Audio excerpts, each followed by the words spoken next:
وقتی که بنده در سری دسترخوان شیشت بسم الله که گفت شیطان ایوی میگریزه میره. اگر بسم الله نگفت تا همه اوقات تمام شده نه شیطان گیردی همون لقمه تا خوردن میگیره.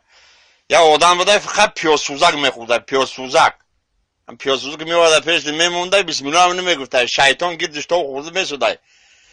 پس یعنی کارش پیاز سوزک خوری.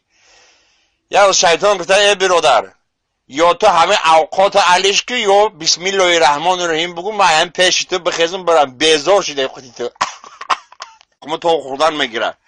یا آدم بوده فقط پیاز سوزک میخورده، پیاز سوزک میواده پیش میمونده. وقتی که بنده در سری دسترخوان شیشت بسم الله که گفت یا شیطان گفته ای برادر یا تو همه اوقات علیش که یا بسم الله شیطان ایوی میگریزه میره. اگر بسم الله نگفت تا همه اوقات تمام شده نه شیطان گیردی همون لقمه بسم الله هم نمیگفته، شیطان گیردش تا خورده میسوده.